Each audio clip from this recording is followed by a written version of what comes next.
I don't know where the saying came from, but do you remember the no notes? You would evaluate something, or you'd see a video or whatever, and you just, at the end of it, if you didn't have anything else to chime in and say, you just add no notes. Well, I'm kind of going into this podcast with no notes.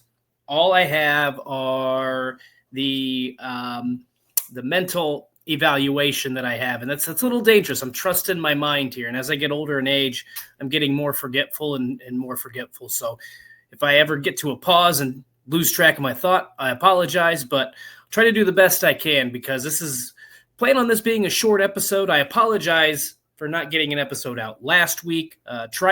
Something went wrong with the recording, so had to scrap it. And then by the end of the week, I was headed back to Indianapolis for a Pacers watch party. So just didn't have time. So this is going to be basically what last week's podcast was going to be. Just kind of talking about Purdue summer practice getting underway, the Boilermakers back in West Lafayette, back on Cardinal Court, and, really the first step in what many are hoping and believing can be a national championship type of run. But this was the first step. And we'll talk about it. Some guys that maybe stood out, some things I'm looking forward to this season. This is the Boiler Banter podcast, and I am your host, Dustin Schutte of Purdue Boilermakers on SI. And before we get too deep into the weeds, because I always forget to mention it at the end of the show, I'll go ahead and say you can follow me on social media on Twitter at SchuttieDustin. And if you have a problem with that, that's why I have my name down there at the bottom of the screen. So you can just switch it around, just at SchuttieDustin on Twitter. You can follow us along at Purdue Boilermakers on SI at www.si.com/college/Purdue. And obviously then you can like and subscribe to the YouTube page. It's currently just my name, Dustin Schutte, and we've got I always say this. I always talk about this every week. I probably sound like a broken record. I always say we. But it's only me. So you can subscribe to my YouTube channel. I've got some stuff up there from practice last week, some interviews, some clips from practice in West Lafayette. So follow along. If you have comments or questions, feel free to drop them into the comments section, and I'll be happy to answer that on either on a future podcast or in a story or somewhere along the way, because we've reached the summertime, and we got a lot of content to get to. And again, I'm going to keep this one just pretty much about practice for Purdue, about that one practice last week on Monday that was open up to the media. And then we've got some offers that we'll get to, but I'm going to save that for later this week. So this is going to be a 2-pod week. So I'm just going to throw that out there. You're getting a double dose since we missed last week. So we'll just kind of dive into it. It's really hard sometimes to kind of evaluate what you're seeing at a practice, especially when it's the first practice of the summer.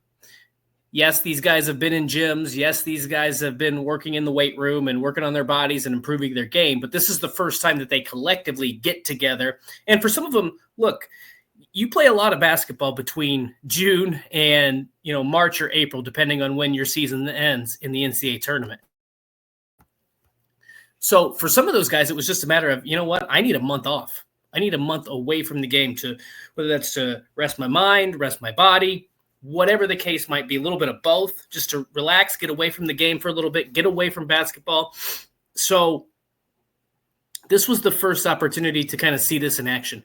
And, the first thing that really stood out to me, and there were some other reporters there. I'm going to give a shout out to Dylan Sin, because he was of the Fort Wayne, the Journal Gazette, I think. Sorry, Dylan. But we kind of were chatting about it. And the first thing we noticed when we walk into the gym at Cardinal Court is Antoine West looks like he's a junior. He looks like he's a college junior. He is built. I think he's listed at 6'3", 180 pounds, and that is sheer muscle. Like, that kid is ready to play college basketball. He is, and I've written about this. I talked about it. He's a kid that early on in that first practice, he seemed like he was struggling with his jump shot a little bit, couldn't get his legs under him. I think that was probably first practice jitters. I mean, look, you're walking into a room with the reigning Big Ten Player of the Year in Braden Smith. You're walking into a room with Trey Kaufman-Wren, who was a first-team All-Big Ten selection, All-American selection, Fletcher Lawyer, knockdown three-point shooter. It's probably a little bit intimidating, right? As practice progressed, though, and he did some individual shooting drills and got involved in some of the offensive sets, and they didn't do a lot, and involved in the scrimmage, he looked really good, looked like a pure shooter. And it's easy to see. And again, I'm not going to make this comparison.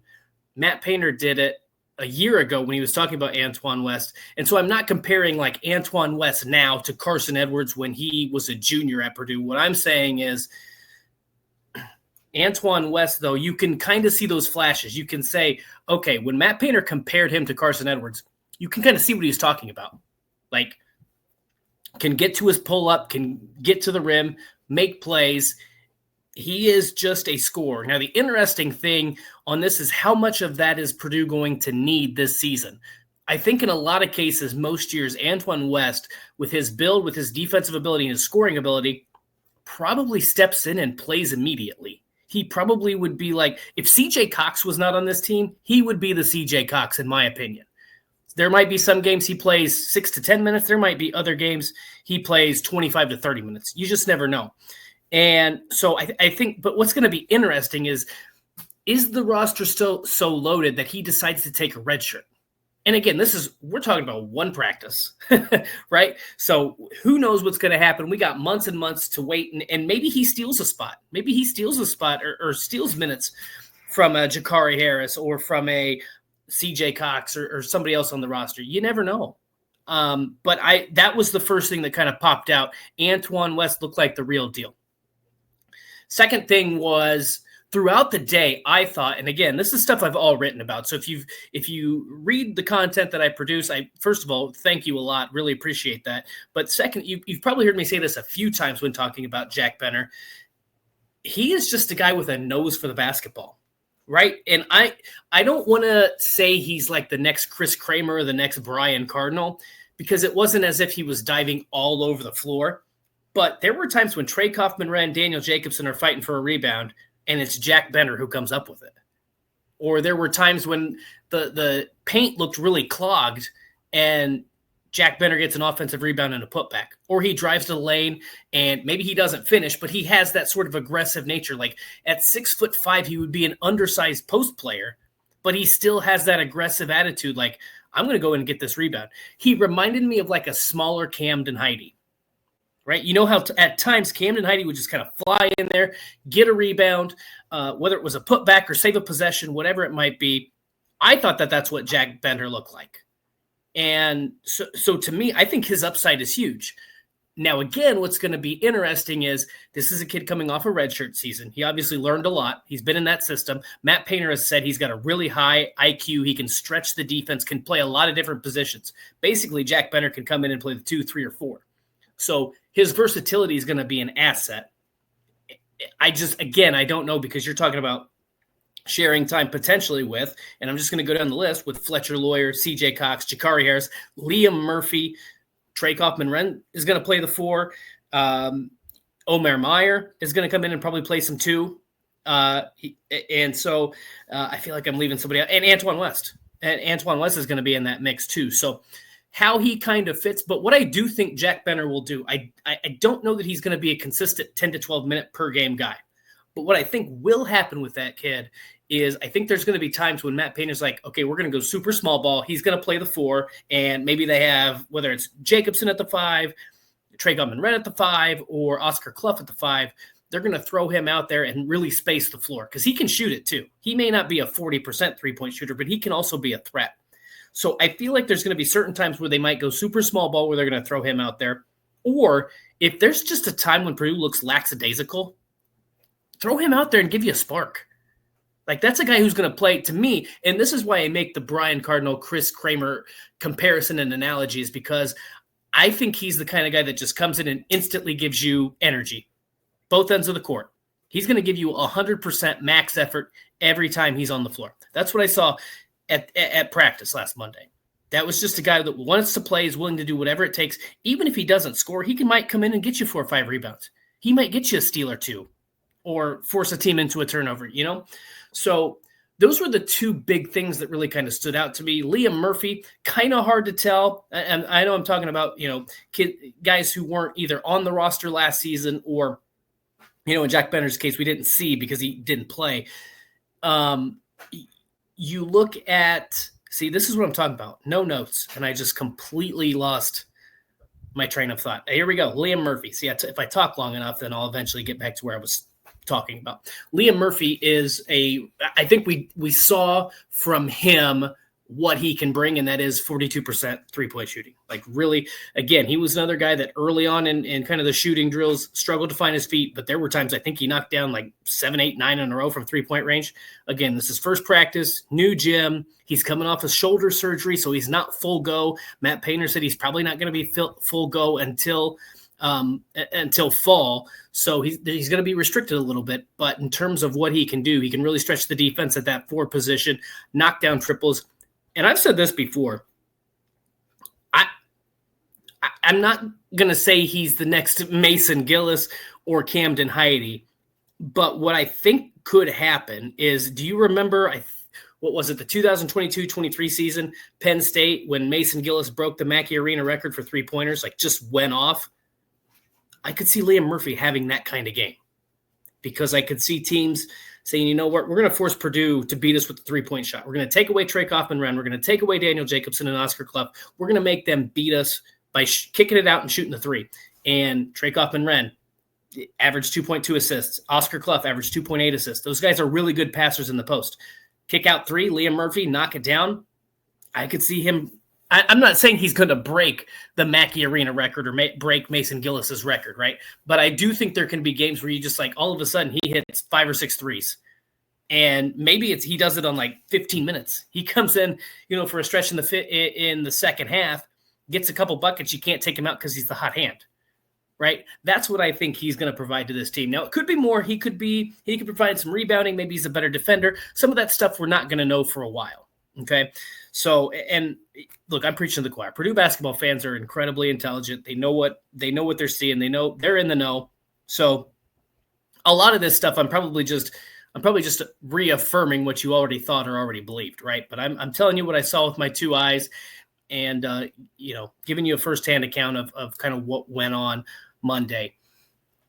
The other thing that not kind of impressed me, but there is such a physical difference in the way Daniel Jacobson looks from last season.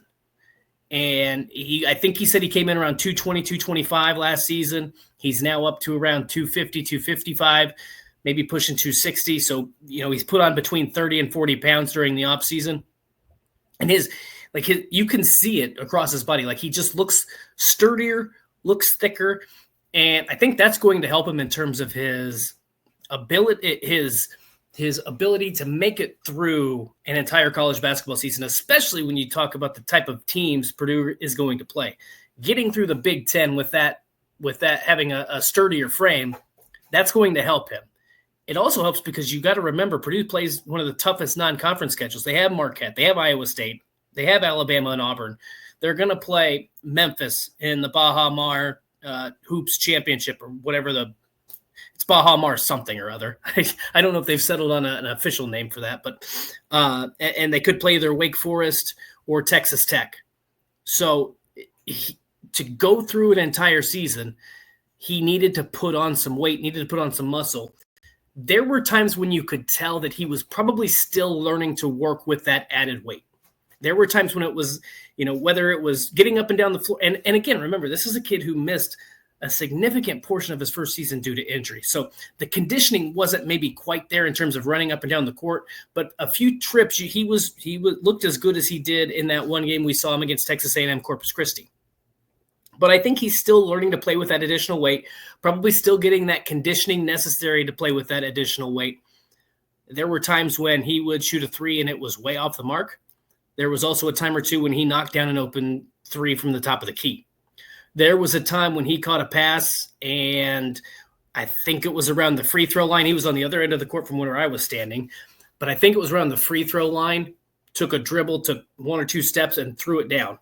Like was driving it to the basket like he was Michael Jordan or LeBron James or something. I think he's a little bit more athletic and a little bit more confident in the dribble than sometimes you lead on. And then there were obviously a lot of lobs. One of the things Brayton Smith missed last season when Jacobson was injured was that ability to have that lob threat, right? He used to throw it up, drive in, get Zach Edey an easy lob at the basket, just throw it down. He's going to have that with Daniel Jacobson. The other thing I like, and remember now, Oscar Clough and Omar Meyer were not there. Oscar Clough working on his visa in Australia. Omar Meyer is training with the Israel U19 men's national team. He's going to be participating in the FIBA World Cup in Switzerland here in a few weeks. So neither of those guys were on campus. But one of the other things I think is going to really help Daniel Jacobson is the fact that he's not going to have to play the same amount of minutes as a Zach Edey, right? And Purdue's going to have – and I don't know who wins the starting job between Daniel Jacobson and Oscar Clough. I really don't. It probably depends on what Purdue values most. But either way, the nice thing is they can split those minutes, and he's not going to get worn down. He's not going to be responsible for having to play 32 minutes. There might be situations when he plays 15, 20 minutes. There might be games where he plays 20 to 25 minutes, but I don't think I think that 25-minute threshold, whether that's for Clough or for Jacobson, I think that's probably going to be the max for either guy. Now, and I'm saying that there's going to be games where maybe one of them goes 30 minutes or 28 or whatever, due to foul trouble, due to poor play, due to style, whatever it might be. But I think that's also an advantage where a lot of times we talk about where Purdue has the advantages on the roster, and it's because, well, they got Daniel Jacobson, who's a rim protector and shot blocker and a lob threat. It's Oscar Clough, who's an awesome rebounder and really good in the low post play. Trey Coffman-Wren, really good in the short roll. But the other thing is these guys are going to be able to get some rest. They don't have to play as many minutes. Purdue probably doesn't need Trey Coffman-Wren to play 34 minutes to win a game. They probably don't need Braden Smith to play 38, 39 minutes per game to win games. They can sub in Omar Meyer. They can sub in Oscar Clough. They can sub in Daniel Jacobson, Liam Murphy, CJ Cox, whoever it might be. So, again, there were a lot of things we were talking about at practice, a lot of things we saw. I don't want to read too much into this stuff. This is just day one stuff that kind of stood out to me. And so if I don't mention things like Fletcher Lawyer, we all know what he offers. We all know what he brings. He was still a sharpshooter. Braden Smith, obviously very good, very competitive. Jakari Harris, CJ Cox, just because I don't mention them or mention something specific about them doesn't mean they played poorly or I wasn't impressed. It's just there were some other things that kind of stood out to me. There were two other things I'm going to talk about here, and then I'll close it out because I told you it was going to be a short episode, so I'll try to keep it under 30 minutes. The first was I thought defense they were locked in. I thought Purdue was really locked in defensively. Like they knew that was a shortcoming of theirs a season ago, right? They knew that was a problem that they had, and they had to play super fast offensively. They had to play super efficient offensively to win basketball games. This year, in a glorified scrimmage, it was double points or 2 turnovers would win the game. And like Braden Smith you had Daniel Jacobson and Trey Coffman-Wren diving on the floor for a loose ball to either save a possession or create a takeaway. You had Braden Smith shooting gaps and creating 2 turnovers to win the game. You had guys making defensive plays. Like they were locked in. Doesn't mean that they were vastly improved from what they were last year. But you've got June, July, August, September, and then you've got October, and then you're going to go obviously play at Kentucky, and then you're going to play U of Indy in 2 exhibition games. You've got a lot of time to work on that. The hardest part is getting everybody to buy in on that. And so far, the guys that were there were bought in on that. So to me, that was a really positive sign. The other thing that kept being talked about, especially among the 3 seniors, Trey Coffman-Wren, the 3 seniors who have been there their entire careers, Trey Coffman-Wren, Fletcher Lawyer, and Braden Smith, national championship or national title. Like those words were mentioned a couple different times by all 3 of those guys. I think Braden was asked by Mike Carmen a few times, like, what's the next step for Braden Smith? And Fletcher Lawyer and Trey Coffman-Wren both said, winning a national championship. He's proven what he has done on an individual level. He was a Naismith Player of the Year finalist. He was the Big Ten Player of the Year. First team All-Big Ten, first team All-American. He was the Bob Cousy Award winner.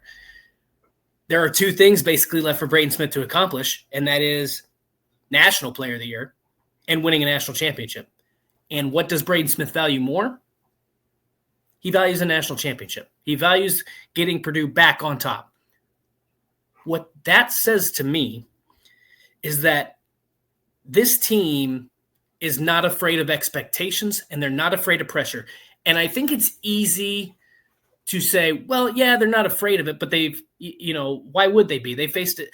Look, again, maybe this is me just having gone through that part, right? Like, these are still 18 to 23-year-old kids.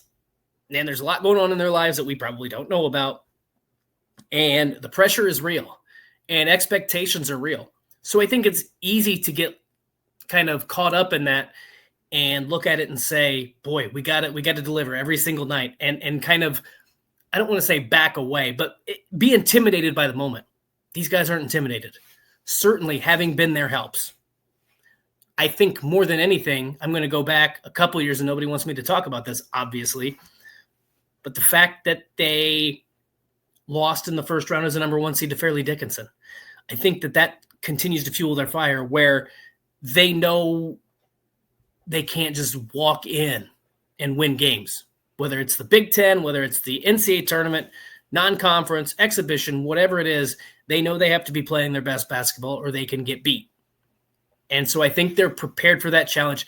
And the fact that they're talking about it and embracing that pressure and embracing those expectations and embracing that intensity right now, that's a really good sign.